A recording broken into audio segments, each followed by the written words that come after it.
Good.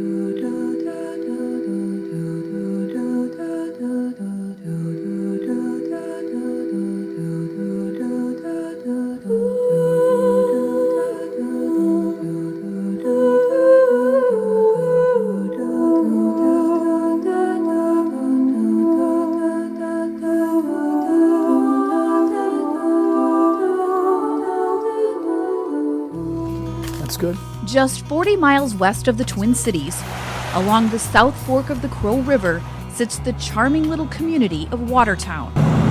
Here along the main drag, Dr. Scott Jensen built a medical clinic some 15 years ago. You can't contain Scott. He's a little bit a powder keg in terms of just his presence. He's just everywhere. A family physician for more than 32 years, it's his patients that keep this powder keg fully charged. Dr. Jensen has many stories to tell, which is why he finally decided to write a book. I'm a meticulous note taker. In it, he reflects on the time-honored connection between patient and physician, conveying that medical care should be personal and that relationships matter. And as I watched medicine changing and I saw the patient-doctor relationship becoming more and more fractured, less and less significant, I said, that's where those stories have to go. They have to focus on somehow reminding us of the patient-doctor relationship, that it is special.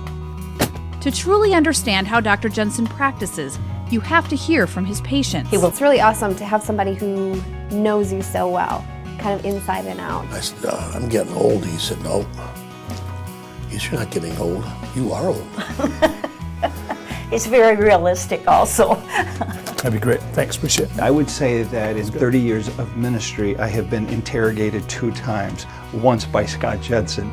Joel Johnson, a patient and Dr. Jensen's pastor, will always remember the day they met. I figured if he's this thorough in making a decision about the church, I can only imagine the kind of doctor he would be.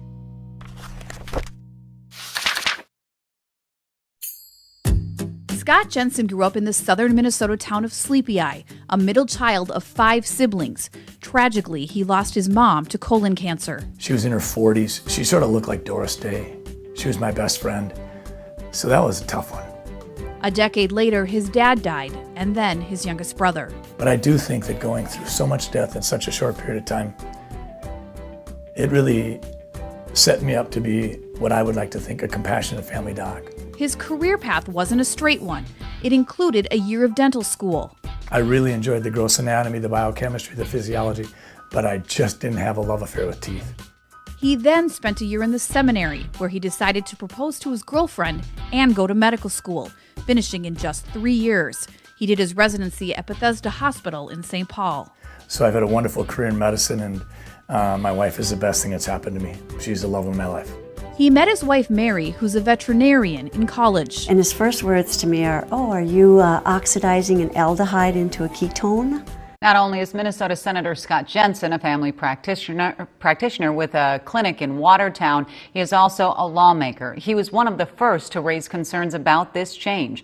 I caught up with him for an interview this afternoon, and he's spoken to a lot of folks, but isn't getting the answers he's looking for. When we found out last week that the changes in reporting COVID-19 cases in hospitals and ICUs were being done by the Minnesota Department of Health, you put out your Facebook video. We were able to show some of that.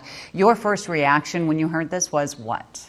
If we are trying to be transparent, if we are trying to include Minnesotans in the conversation, why does the Department of Health do this? We're going to have a special guest in here in just a second, Dr. Scott Jensen. I saw his thread yesterday, his video, and I thought, oh my God, I must interview him. There's a lot to get into here. And I also was thinking about Alex Ashkashvili's comment yesterday where he went, what the hell, in terms of what's going on at the University of Washington, the COVID-19.healthdata.org site, where the graphs are sort of seemingly lost. And I thought, I was thinking a lot about that this morning, and I think things are changing so fast, their graphs don't reflect reality right now. So get your information from COVID Tracking Project, where you can start to see the death rate starting to go up, which you would expect given the way the hospitalization is going up and and of course the caseload is going up. We got a lot of interesting things to talk about. We'll get to that, but first let me get my guest in here. Is Dr. Scott Jensen. Dr. Jensen is not just a family practitioner, but he's also a state senator in the state of Minnesota. Susan, let's bring him in here. Can we do that? Mm-hmm. Here it comes. There you are, Dr. Jensen. Well, welcome to the program. Thank you. So tell me, for people that haven't seen your video that I caught yesterday and immediately reached out to you, to tell people what the content of that video was and what prompted you to do that. Well, about 10 days ago, I received a letter from the Minnesota Board of Medical Practice identifying that they were investigating me for public comments regarding COVID-19, and they listed 2 allegations. The first one was that I was spreading misinformation when I appeared on April 7th on a Fargo Moorhead news program with Chris Berg. And that night, I guess it was perhaps one of the first times that anybody had talked about publicly the appropriate completion of a death certificate. And I made the comment that I felt the Department of Health in Minnesota had conveyed information that was misleading and ambiguous and really counter to what I've spent the last 35 years doing. So in the process of that discussion, someone evidently thought that was spreading misinformation. And the second allegation was very nebulous, and it simply said that I was guilty of providing reckless advice because I compared COVID-19 to influenza outbreaks. So let's dispense with that first. So I'm guessing you sort of looked at the death rate from COVID-19 in Minnesota, or did you talk about the national death rate? Well, overall, I think the case fatality rate for many of the epidemics we've suffered, they have some level of comparability. Clearly in 1918, we don't know as much about that one because we don't have as good a data as we'd like, and we didn't have any antibiotics. But certainly there's significant data out there that says 500 million people got the disease, 25 to 50 million died. You could put the CFR, the fatality rate, somewhere between 5%, 2%, 10%, somewhere in there. But I think in 2018, we had in this country, we had 80,000 deaths, and that was a pretty strong year. And typically we see fatality rates around 0.1 in flu. And I think most recent data I saw from CDC regarding COVID-19, it was going to maybe end up being somewhere around 0.3. And then you look at MERS and SARS, and you're looking at, I think 10% for SARS and 30% for MERS. So I think to provide context so people can understand what we're looking at, I think we have to compare it to something. And it doesn't make any sense to compare COVID-19 to something like leprosy or tuberculosis or Ebola or gonorrhea because it has no similarities. But it does have a lot of similarities to influenza. It gives me great pleasure to introduce the audience to Dr. Scott Jensen. So, Dr. Jensen, thank you for joining us. I'm sure that the audience just finished watching a little bit of a pre-roll about your journey through this coronavirus pandemic. And in the eyes of the audience and my eyes, you're a hero. So I tip my hat to you and say thank you for everything that you've done and the personal sacrifices that you've been making, and I'm sure that your family's been making through this. So on all of our behalf, we say thank you. Thank you, John. So it's a real honor to have you here. And I wanted to share with you some of the observations that the audience and I have been making through the course of this pandemic. We've been watching your work as you've been, calling attention to certain aspects of the story. And as you've been doing that, my background, 30-something years ago, I was at Oracle working for Larry Ellison. And I built the mapping system that Johns Hopkins is using to track the virus. And when I saw how the system was being used, I got really upset. And I'm going to show you what we've learned since the beginning of the pandemic, and I want to share it with you to see what your take is on this. But allow me to introduce you. You know a little bit about my background with the maps and the technology. The audience started this journey in March. Highly intellectual, a lot of public health professionals in the audience, very much a global audience. There's people watching this from all over the world. They tend to believe in first principles. These are the types of people that they see the evidence, and if the evidence is not consistent with the narrative, They sort of wonder, well, why would that be? And they're very familiar with you and your work. There aren't 10 people dead in either Beijing or Shanghai, according to the WHO and according to Johns Hopkins. Now, a lot of people have said, well, maybe China's lying. And so I go to Japan, where we find that there aren't 1,000 people dead in Tokyo.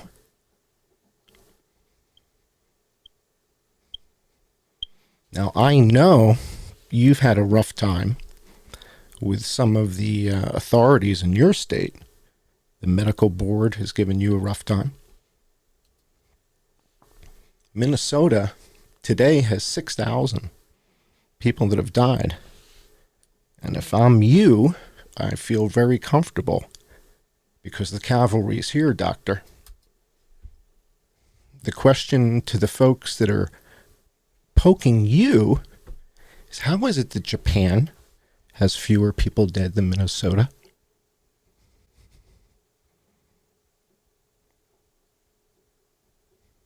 Yeah.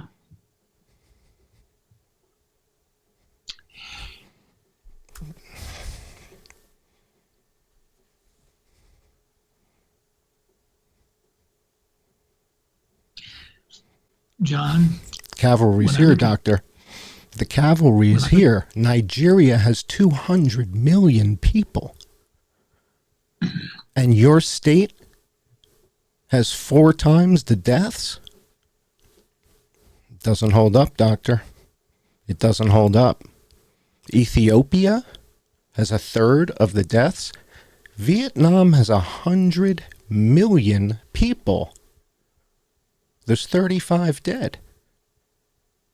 And your state has 6,000? And they're asking you questions? It's time to turn the tables, doctor. There's fewer people dead in all of Japan with 120 million people than in the state of Minnesota. And Myanmar is not known for their world-class health care. And with 54 million people, you've got twice as many dead. I think your health director has some questions that need answers. And I'd like to ask those questions or provide them to you. Everything I'm citing here is coming directly from the CDC. Directly from their websites. cdc.gov. I'll send you the links in email. Or I go to the Johns Hopkins map, or I use Worldometer. And what I'm doing is looking at the data in a different way. Right? This is my background. This is what I'm used to doing. And I've been looking at demographics. And I've been looking at chromosomes.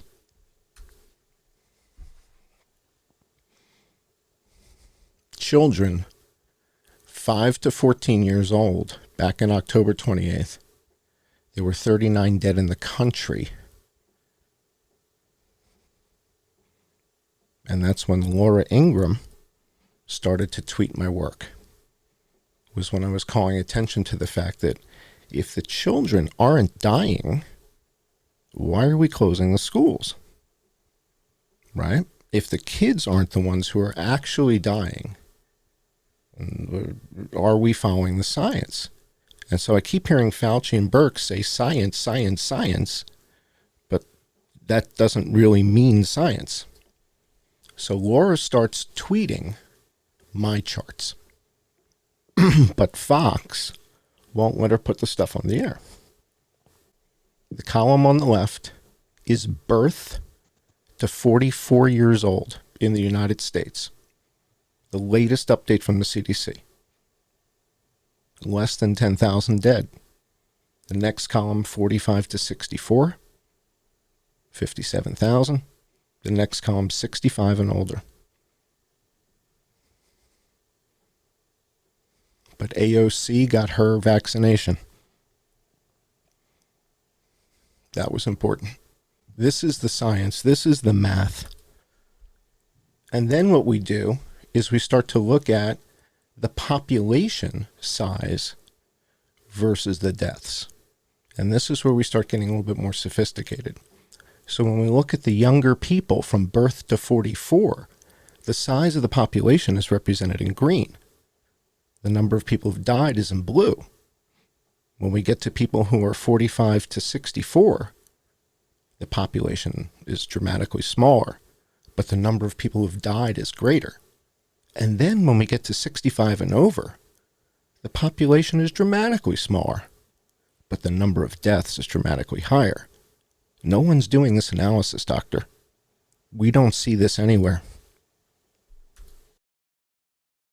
From 35 to 74 years old, almost twice as many men are dying as women in the United States. And from 35 to 54, it is twice.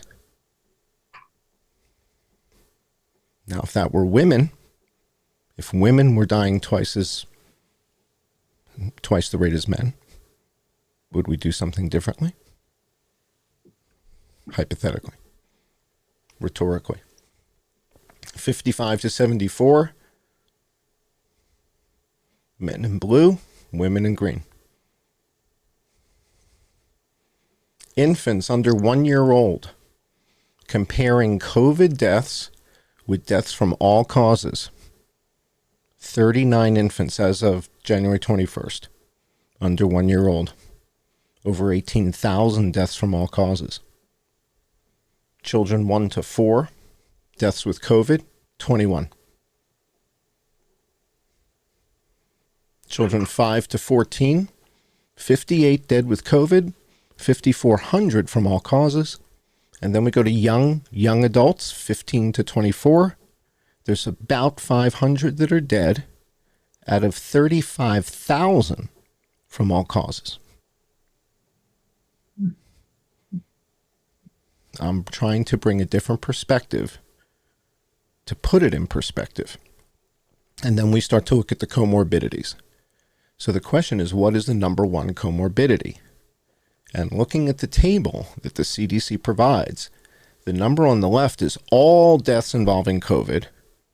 But then they give us in the middle of the table deaths involving COVID-19 and pneumonia, excluding influenza. So as soon as they give me excluding influenza, I can make a pie chart.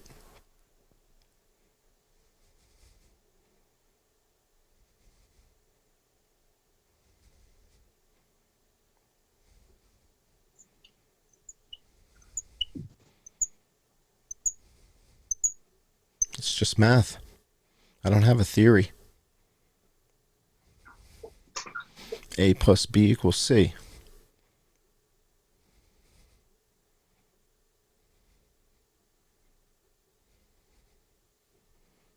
If I told you that more than half of the people dying with coronavirus also had tuberculosis, but that nobody was testing them when they came in because they weren't coughing up blood, and so it didn't present differently, how would that look, right? Would it look different? What would people say if there was another affliction that people were dying from or dying with in addition to COVID? Well, because they give us the data of excluding influenza, and I can do this and just say, okay, well, you gave me the big number and you told me how many don't have it. So if I know how many don't have it, I'm pretty good at basic arithmetic. Well, look at what happens. Most of the kids that are dying with COVID also have influenza. Most of them. Under 1 year, 1 to 4, 5 to 14, the blue is the excluding influenza that they give us. The green must be including. It's the only other choice. It's kind of a binary scenario. Turns out, in every age group, influenza is a problem.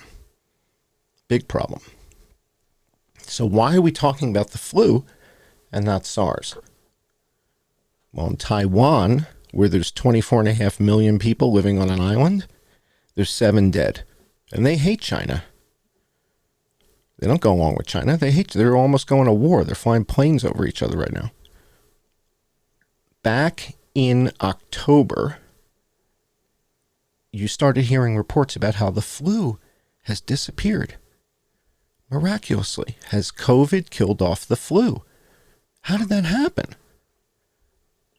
Has COVID killed off the flu? Influenza cases nosedive by 98% across the globe. Where did that story come from? It came from here. I published a paper a week earlier that jumped on a CDC paper that had just come out. The CDC paper said there's no influenza in Australia, Chile, South Africa, and the USA. And this is an official CDC paper. And I said, and the audience and I had been researching this for some time. And I'm looking at this and saying, Australia, Chile, South Africa, and the USA. And then what? You guys had a meeting to get to? And you stopped the research? And what I did was I took their paper and I built on it. And what I showed people is that influenza, this is now the WHO. We're now looking at the WHO's application called FluMart. And this is where they track influenza at the WHO. It stopped in week 11 to 14 based on the country and disappeared last year, April, January, February, March, and then first week in April, second week in April, gone. Globally, there is no influenza. So I published a paper. And I said, although I'm not a doctor, I do believe I deserve the Nobel Prize in Medicine for documenting the fact that there is no influenza anywhere on Earth. Boom, boom, boom, boom. There's no influenza, doctor. Yet, when I go and look at the coroner's data from the United States, it seems that the coroners and the doctors don't spend a lot of time together. There's this thing called influenza burden. And influenza burden is a calculation that comes from the CDC, right? And according to Dr. Fauci, in 2017, 2018, we had a really bad flu season. 80,000 people died. And returning it. It went way, way, way, way up. Days like that are what keep Dr. Anthony Fauci up at night. In 2017-18, we had the worst seasonal flu that we've had in memory, about 80,000 deaths and almost 1 million hospitalizations. You do that every year for 20, 30, 40 years. That's a huge toll. At the end of that time, that's a huge toll.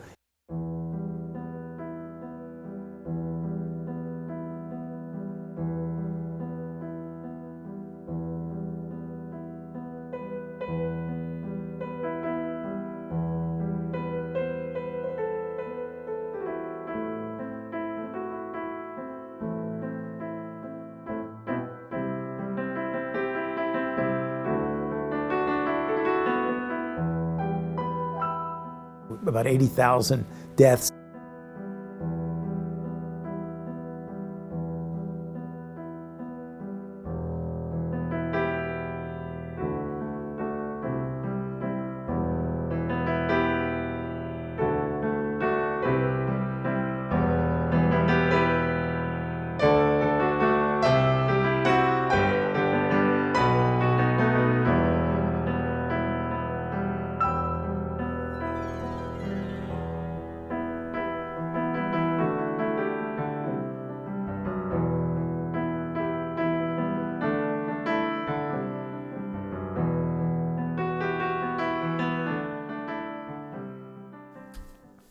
So I go to the system called FluView. And FluView is where we track PNI deaths. Okay, pneumonia and influenza deaths. So although the burden that's reported was 22,000, the mortality system shows 273,000. It seems that the coroners and the doctors don't spend a lot of time together. There's this thing called influenza burden. And influenza burden is a calculation that comes from the CDC, right? And according to Dr. Fauci, in 2017, 2018, we had a really bad flu season. 80,000 people died. So I go to the system called FluView. And FluView is where we track PNI deaths. Okay, pneumonia and influenza deaths. So although the burden that's reported was 22,000, the mortality system shows 273,000.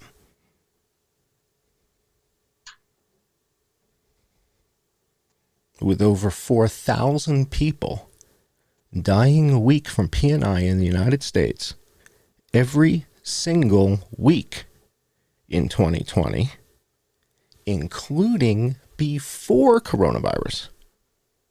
So before coronavirus was even a thing, before there were 200 people dead, there were 4,000 a week dying from PNI.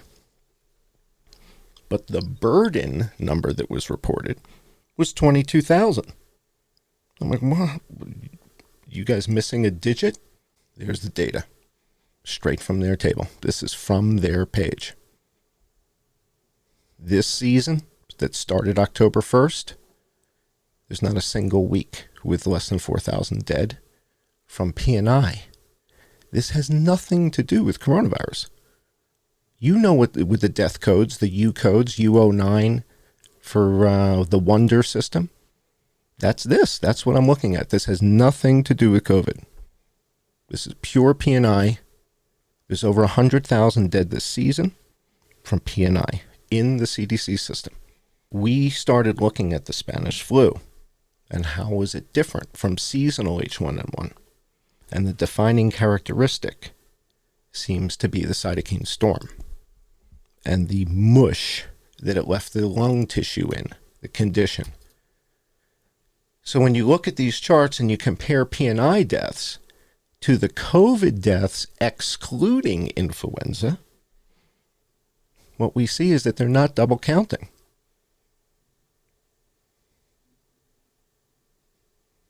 They're not. PNI deaths are greater than the COVID deaths minus the influenza.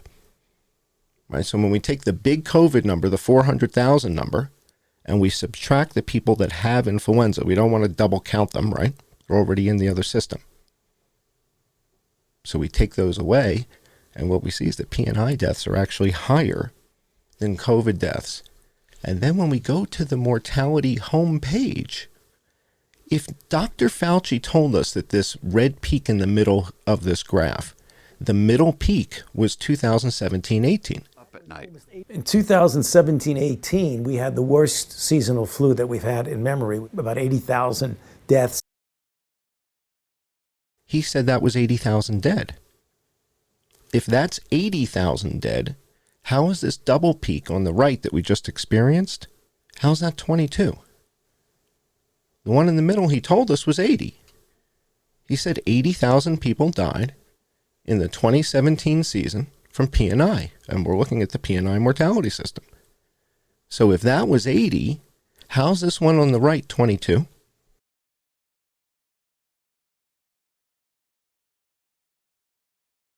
Somebody made a mistake. There's a document from the CDC that defines what is influenza burden. And it's not how many people died. How many people died is at the top of the pyramid. It's one of the factors in the equation. It's not the end result of the equation. This is from the CDC. This is their definition document. Influenza burden is not how many people died. They're factoring in hospitalizations, symptomatic this, ILI, net that. It's complicated, and they got a whole bunch of authors on this. I'm not interested in influenza burden. I want to know how many people died from PNI. That's all I care about. I don't care about hospitalizations. I don't care about hospital beds. I don't care about bedpans. I want to know how many people died. Okay? And what I'm telling you is the numbers are ridiculous, state by state by state. And I'm using their software, doctor. I'm in their system. And I'm not hacking in. This is public. You can go on this right now. I think what we're seeing is, and it started early on, for some confounding reason, there was a willingness to distort the data, or at least massage it. And I think that's what I called out in early April when I was being advised by the Minnesota Department of Health and the CDC that if I was completing a death certificate that involved possibly a COVID death or probably a COVID death, then I should go ahead and put that in part one of the death certificate as the cause of death. What was even more alarming was that they called out in that document that if COVID-19 was felt to be a contributing condition, don't put it where we put contributing conditions, which was part two. Put it in part one as a cause of death. That was right off the bat, the astonishing dictate, if you will. Mm-hmm. It also went on to say that in conditions, put that in part two, relegate that to part two as a contributing condition. So right at the very beginning, we saw that there was some energy being given to expand COVID-19 death certificates to be maximized. Mm-hmm. And along the way, you're absolutely right, John, influenza fell off the radar screen. There were some hints in this fall that because the southern hemispheres had experienced a very mild flu season, that we might also have a very mild flu season. But if you look at the numbers that we have right now, January 25th, I've never seen a year so devoid of influenza. I'm looking at the fact that when my patients go to the emergency room, mm-hmm. they're not even being tested for influenza. Right. They're being tested with a PCR test that we know is fraught with large percentages of false positives. And that is spilling over to the entire practice of medicine in the United States. We are not looking or considering influenza at the normal level that we would. Normally, the amount of cognitive energy that we would give for influenza would be substantial on mm-hmm. January 25th.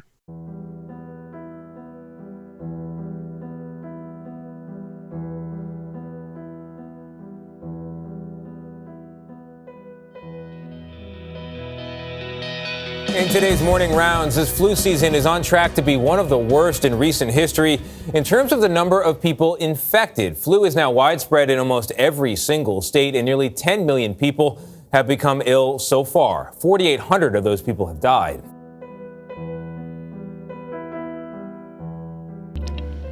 Take a look. You see all that red? I mean, how could you not? That should be a red flag about just how bad this year's flu season has gotten. The CDC says influenza is widespread in all but 2 states and Washington, D.C. It's that map, that rampant spreading virus we should be worried about. But in the last week, most of what we hear about when it comes to health news is the coronavirus.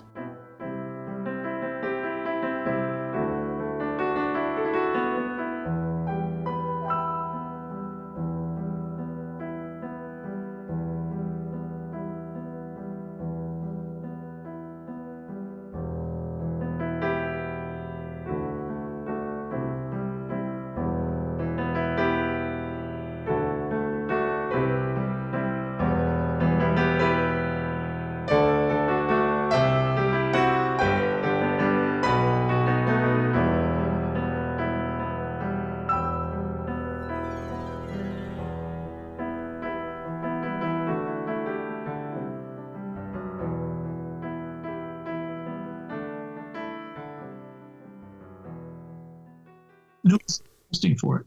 Everything's being lumped in, as you said. It's being lumped into a different bucket.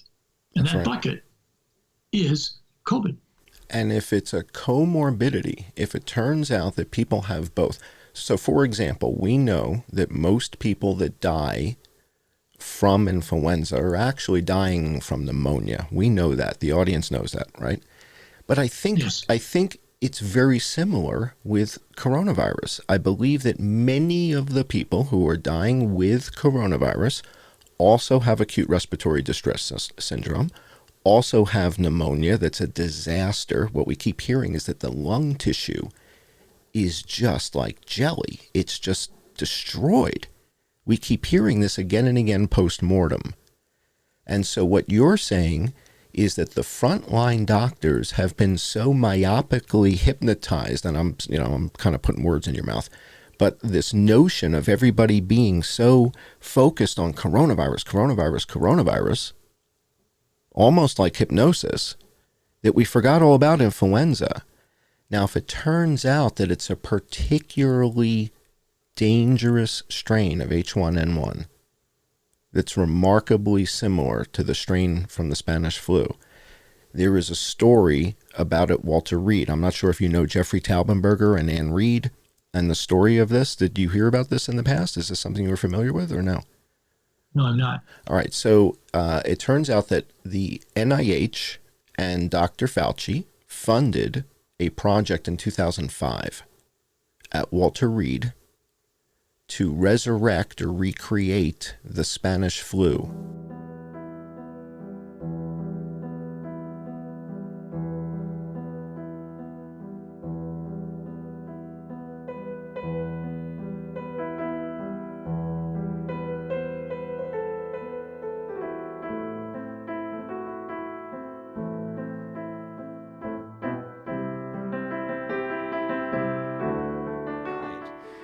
And you can think of flu in 1918 and otherwise like that garbage can or like a shot to the ribs.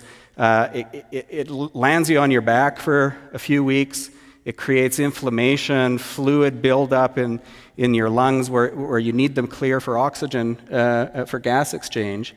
And pneumonia is really, really deadly. It always has been, and it still is. And that's what killed people in 1918. The other clue is that it was an H1N1 virus. And so how do we know that? We know that because people like Jeff Taubenberger and his team have actually gone back to tissue samples from 1918. So here we have wax-embedded autopsy tissue samples taken from a victim of the Spanish flu. And Jeff Taubenberger and his team take slices of that material and they amplify up that genome that we saw before. So we know exactly genetically what this thing looked like. In fact, the one complete genome that we have from 1918 comes from here. So this is a place called Brevik Mission, which is a little village in Alaska. And in 1918, the Spanish flu pretty much wiped out the whole village. And a lot of people ended up in mass graves. And this guy here, Johan Hulten, he's a virologist who for years had been saying, we might be able to get virus out of those graves. If they were buried in permafrost, you might have good preservation of material. He tried in the 50s, at a time before genomics and amplifying gene sequences. What he needed to do then was actually get a live virus. Couldn't do it. Not possible. Everything's kind of dead and fragmented. So he went back in the 90s on a solitary trip. I thought this was funny. So he carried just one tool, a pair of garden clippers borrowed from his wife without permission. And let me just go back. There they are. Okay. So from this mass grave, via Mrs. Hulten's garden clippers to the big screen. That's not just a flu genome. That is the Spanish flu genome from that victim from that mass grave in Alaska. Those A's, C's, G's, and T's are the virus that killed that person and so many others in 1918.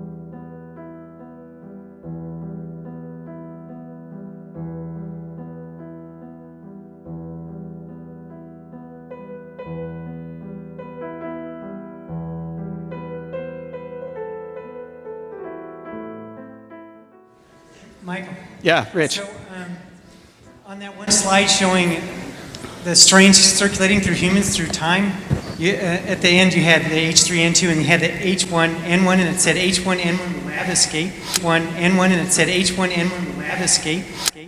Yeah, so I thought someone might ask about that.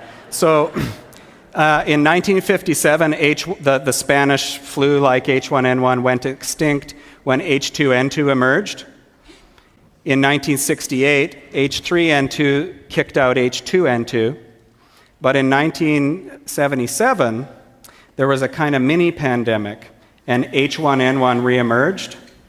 And bottom line is, if you look at the molecular clocks, it was frozen in time, not even since 1957, but it was a 1950 H1N1 strain.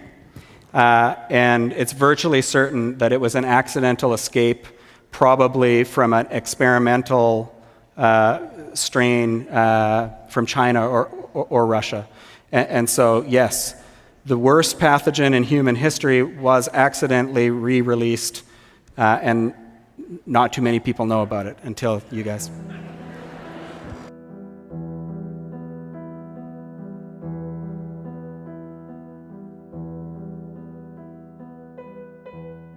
So this was funded by the government in 2005. 2009, we had the swine flu outbreak, which was an H1N1 variant.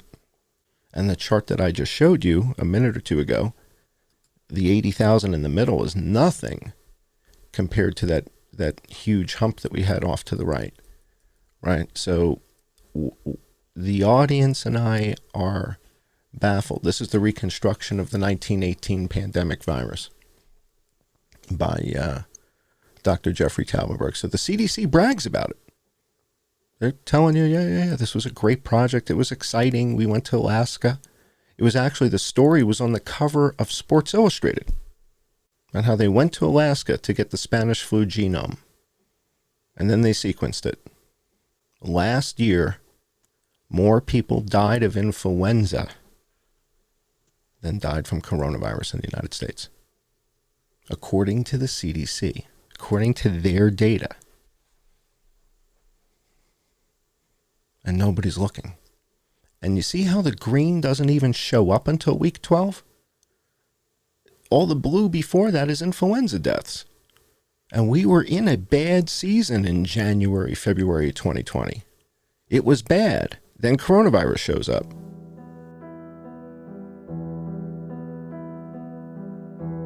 States may be reaching a peak, and so far it looks like a more severe season than others in recent memory. John Yang gets an update on why and what you need to know. This flu season started earlier than in the past, and the Centers for Disease Control says it's the most widespread outbreak it has ever seen.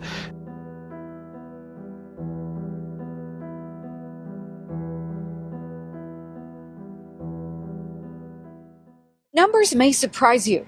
From October 1st, 2019 through January 25th, 2020, the Centers for Disease Control estimates nationwide 19 million to 26 million people had flu illnesses, and 10,000 to 25,000 died from the flu.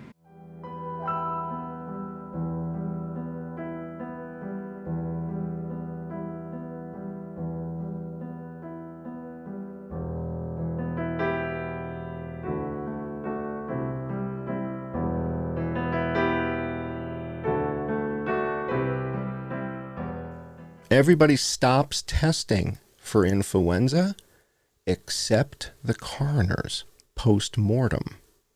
And that's where I'm getting my data. I'm getting the mortality data. I'm going to the death certificate database. And that's where your journey started. You started by complaining, why are you asking me to screw with death certificates? I've been doing it this way my entire career. And that's where you started. My next guest is a doctor and state senator in Minnesota who is deeply troubled by the CDC's latest guidance for counting COVID deaths. Dr. Scott Jensen joins me now. Doctor, I want to read for our viewers what the CDC says in part about how to count COVID deaths relating to that last issue we just raised. In cases where a definite diagnosis of COVID cannot be made, but is suspected or likely, like the circumstances are compelling with a reasonable degree of certainty, it is acceptable to report COVID-19 on a death certificate as probable or presumed. So, doctor, what's the problem with that? Well, in short, it's ridiculous. I spent some time earlier today just going through the CDC's manual on how to complete death certificates and the parts that were specifically written for physicians. And in that manual, it talks of precision and specificity, and that's what we were trained with. The determination of the cause of death is a big deal. It has impact on estate planning. It has impact on future generations. And the idea that we're going to allow people to massage and sort of game the numbers is a real issue, because we're going to undermine the trust. And right now, as we see politicians doing things that aren't necessarily motivated on fact and science, the public's their trust in politicians is already wearing thin. And I go looking at the death certificate data, and I said, wait a second, you have 4,000 people a week dying of P&I? That's unprecedented. That's never happened before. You've never had 4,000 people a week dying from P&I. This is all CDC stuff. This is coming. And then I go to the WHO, and I'm like, why is there no influenza anywhere on Earth? Anywhere. Except for Cambodia. I found some in Cambodia. Switzerland, it's gone. United States, it's gone. No, but it's not gone. According to the coroners, plenty of people are dying. Just nobody's testing. This is every country. I think that's absolutely right, John. I think that the testing has, for influenza, just literally dropped off dramatically as if the spigot was turned off. And that isn't problematic enough.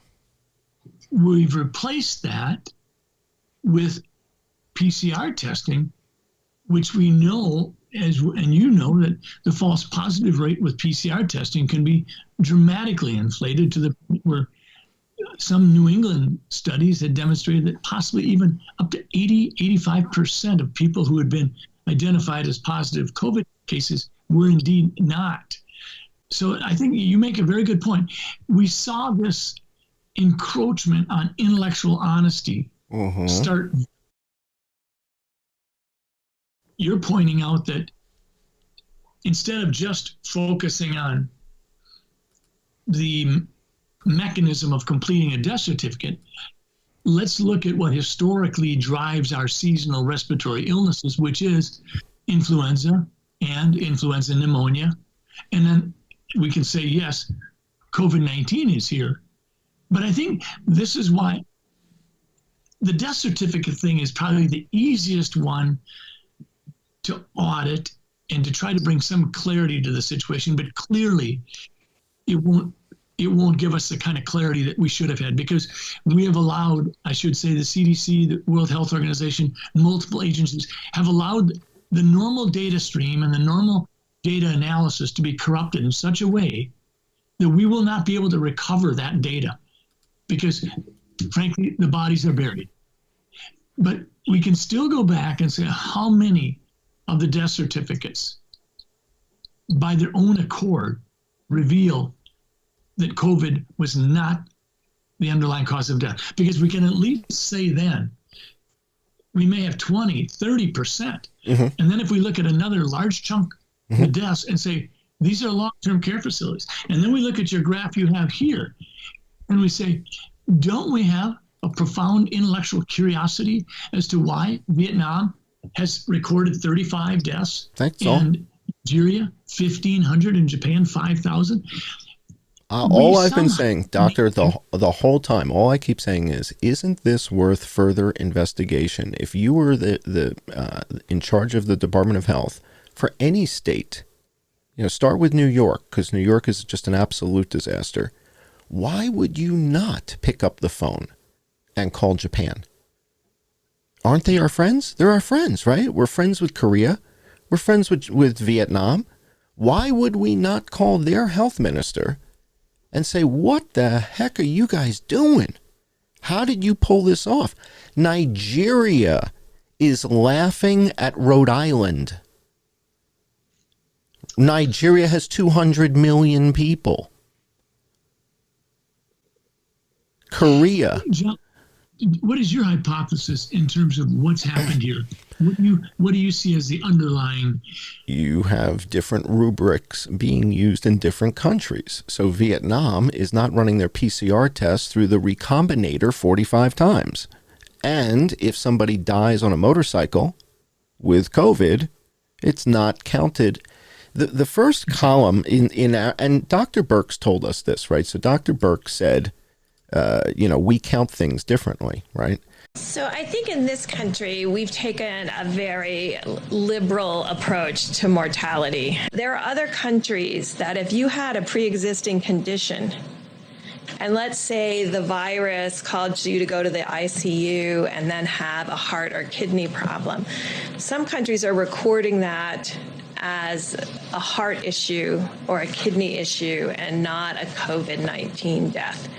Right now, we're still recording it, and the great thing about having forms that come in and a form that has the ability to mark it as COVID-19 infection, the intent is right now that if someone dies with COVID-19, we are counting that as a COVID-19 death. Can you be sure? I mean, you hear from coroners that that's not necessarily the case. Or are you sure? How can you be confident about that? And is there any concern that it skews?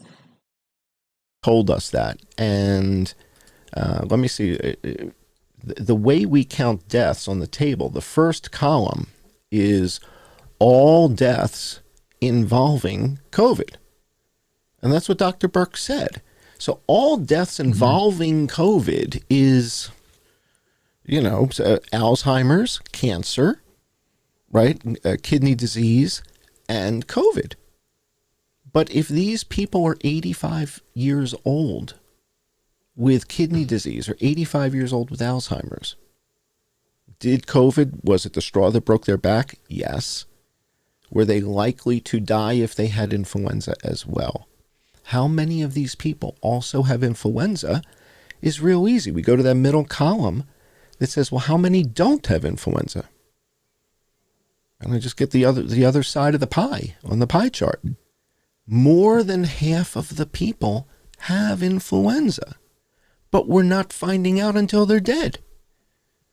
And this is why I said, what if it was tuberculosis? Everybody would be freaking out. What do you mean everybody's got coronavirus and tuberculosis? That's impossible. No, it's not. It's been disguised.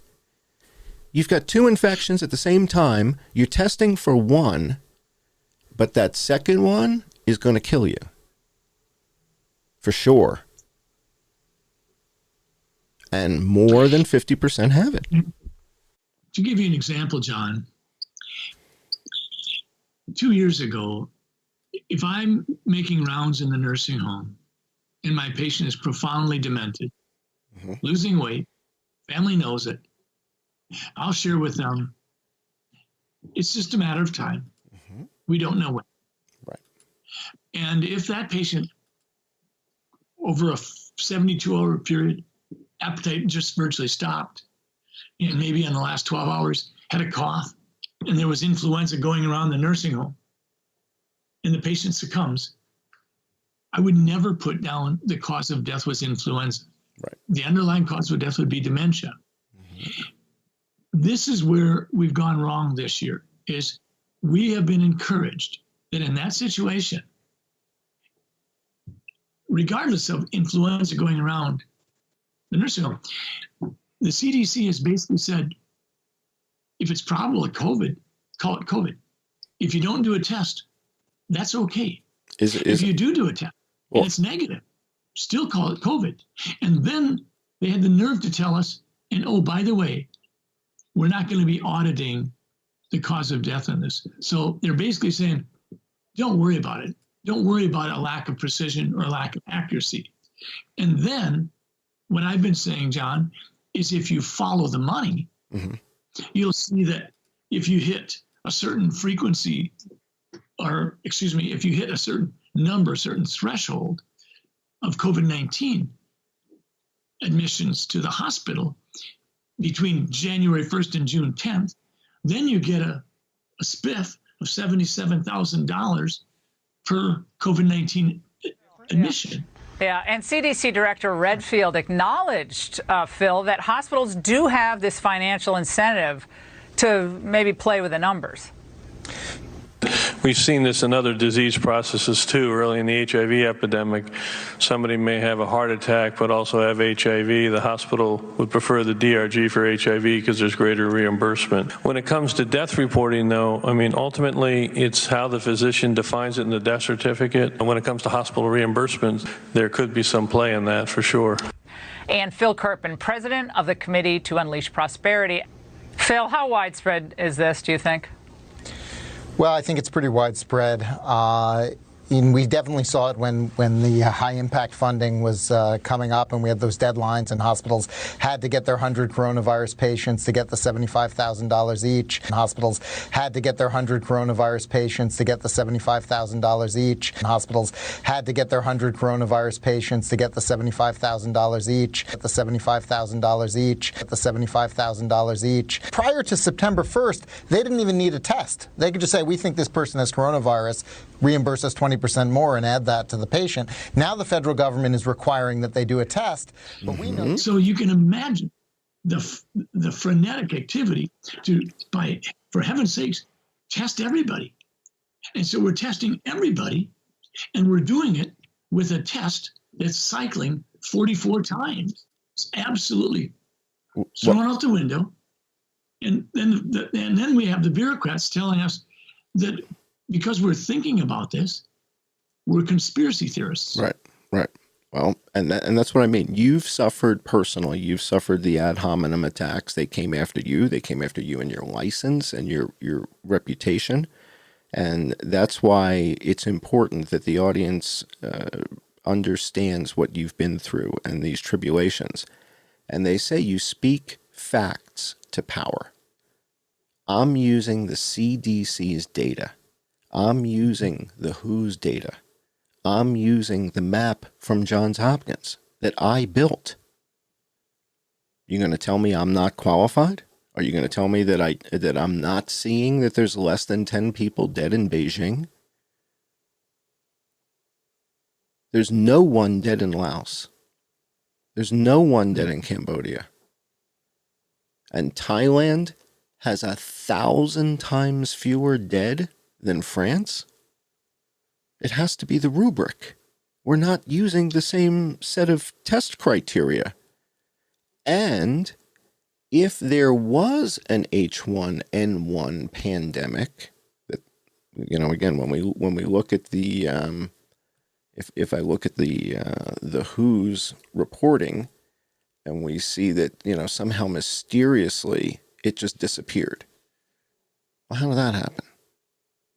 Just all across the globe, it disappeared? That seems a little bizarre. And so when you start being called a conspiracy theorist, did they all just stop testing? Every country on Earth stopped testing for influenza simultaneously? Or the WHO stopped picking up the phone? Or is it simply the fax machine at the WHO is broken? Is that what it is? Why is this?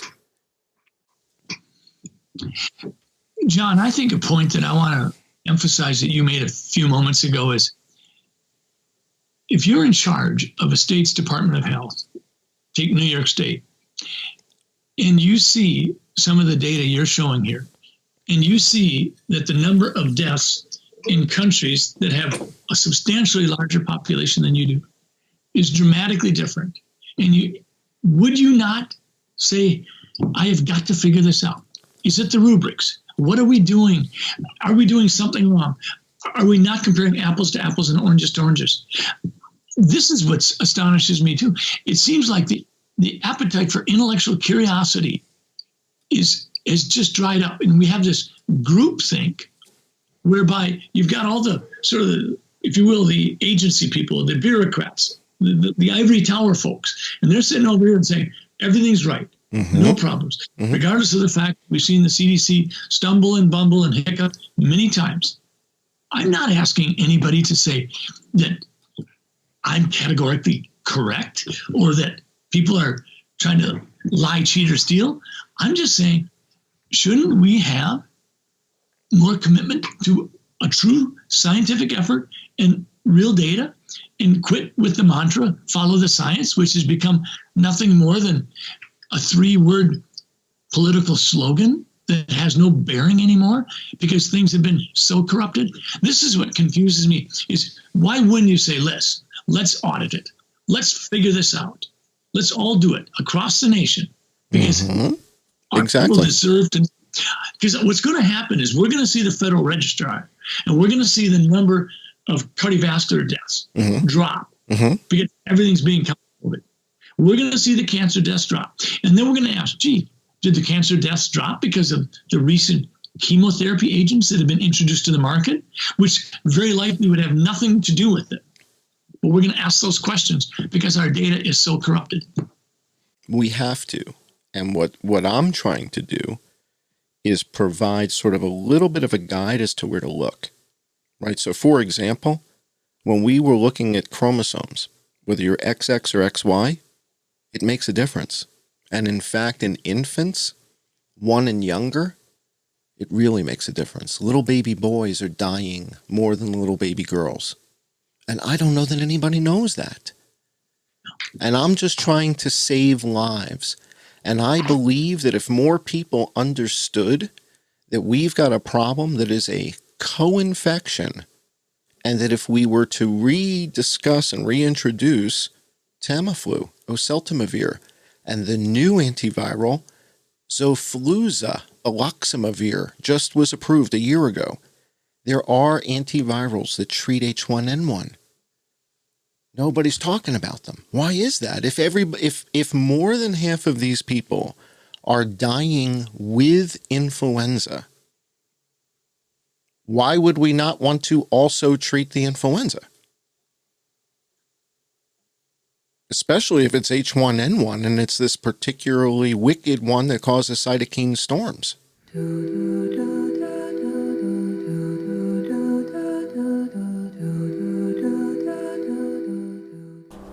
Welcome to Life in Biology. I'm Dr. Joel Graff, and this is episode number 9.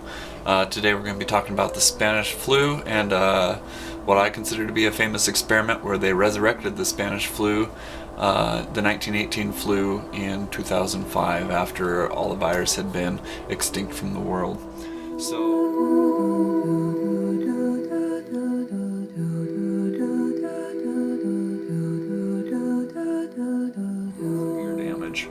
And the severe damage was due to something called cytokine storms. The first time I ever heard the term cytokine storms was in regard to the 1918 flu virus. Basically, cytokines are proteins that cells use to communicate with each other.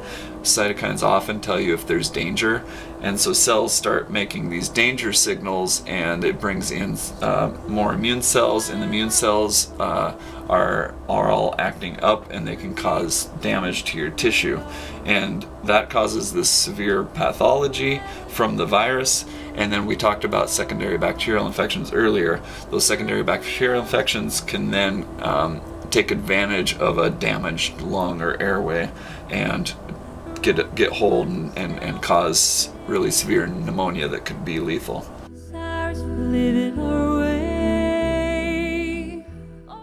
I'm less worried about hydroxychloroquine and ivermectin.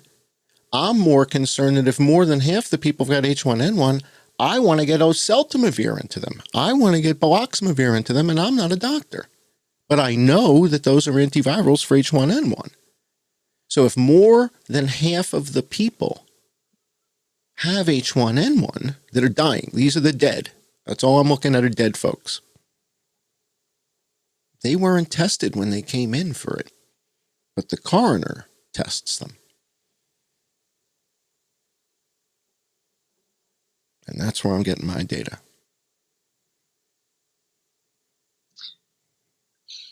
And this changes everything. Look at under 1 year. Look at that. Under 1 year, only 6 kids don't have influenza with COVID. 33 of them had COVID and influenza. 1 to 4 is a much bigger population of kids, but fewer died. So infants 1 and younger are more susceptible than toddlers 1 to 4. Toddlers 1 to 4, we've got fewer dead, and it's a much larger population of kids. And then when we get to 5 to 14, only 11 of those kids had COVID and not influenza, excluding influenza. 47 of them had influenza. We've got to tell the world we've got a double pandemic, and we've got to get Tamiflu, oseltamivir, or baloxamivir, or in Japan they have something called Avigan that's not approved here. But you can find out what are the approved H1N1 antivirals. And why are we not giving that to these people if, in fact, we're finding out post-mortem that's what they died with? Right? Under 1 year, 1 to 4, and 5 to 14. Green is with influenza. Blue, just COVID without influenza. Maybe COVID with, could be like COVID and cystic fibrosis or something like that. But with... John, I would want to make the comment that I don't have a great deal of faith in oseltamivir either, because if you actually look at it in terms of treating influenza viruses, typically it doesn't stop the disease in its tracks. It probably shortens symptoms by 2 or 3 days. We're in your world then. It's okay. You've got the ball. As long as you know you've got a patient that's co-infected, you've got the ball. You do what you got to do. Now you know what's going on. I don't care if you never use oseltamivir and you're like, baloxamivir is so much more sophisticated. And here's, we don't know. You're the doctor. But I'm telling you, we're checking with the coroners, and the coroners are telling us more than half these people had influenza. You guys, it was almost like an illusion. It's almost like group hypnosis, and it went around the world. And the fact that the WHO isn't checking, or they're not recording it, except for Cambodia, and I think Cambodia and Vietnam are the only 2 countries I see any influenza in at the WHO's websites. So we've looked at chromosomes. We've looked at comorbidity and the number 1 comorbidity.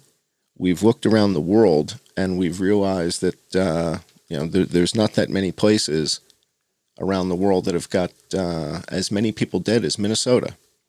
And we've been wondering whatever happened to the depletion of susceptibles. Right? Isn't that supposed to happen at the end of an outbreak, right? Or aren't people stop dying, and the number of people who are susceptible starts to go down? And that so now we're in our 3rd peak. How many trinodal outbreaks are there? Or are we just in the middle of our next influenza season? Because the system says there's over 100,000 dead already this season in the USA.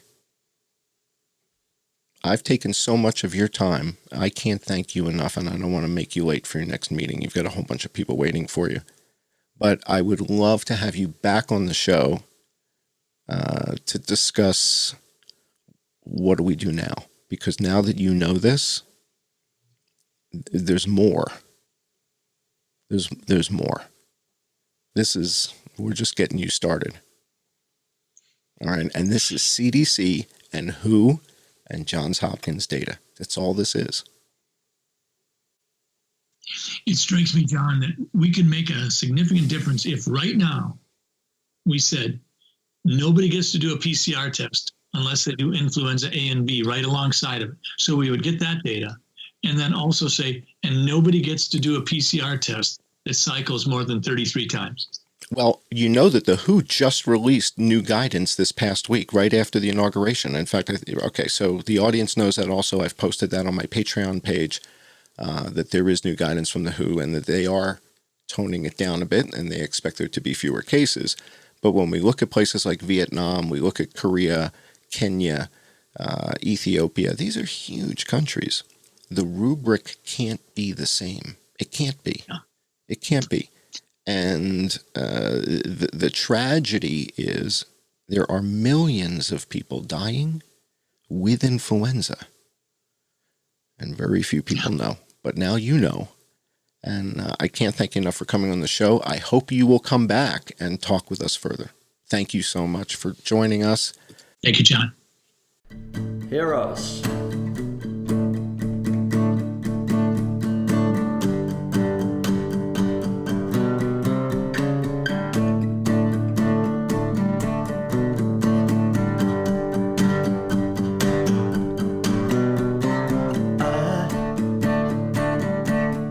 I will be king, and you will be queen, and nothing will drive them away. We can beat them just for one day. We can be heroes just for one day. And you can be me. And I drink all the time, 'cause we're lovers.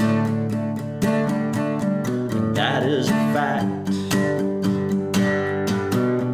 Yes, we're lovers, and that is that. No, nothing will keep us together. We could steal time just for one day. Yeah, we can be heroes forever and ever. What you say?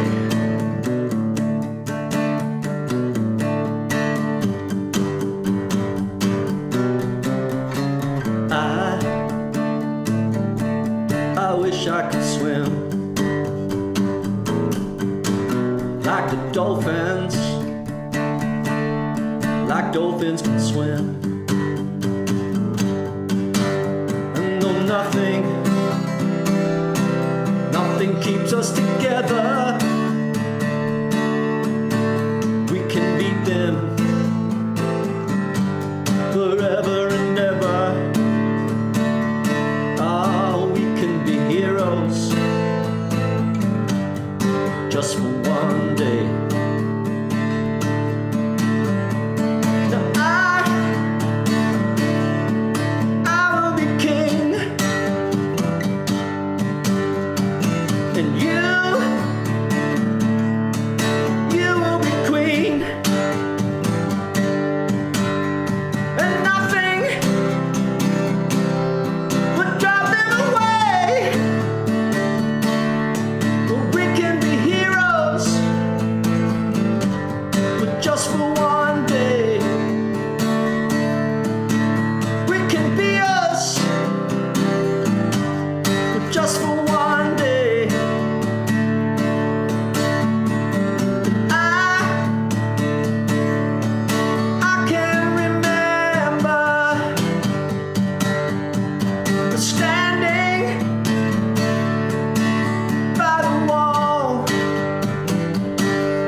Guns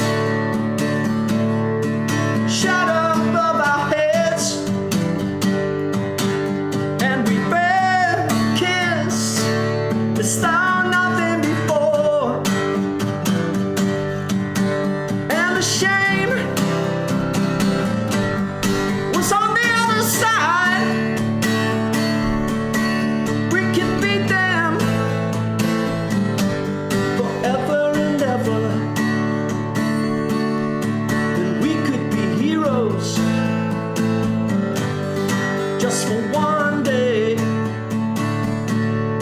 Yeah, we can be heroes just for one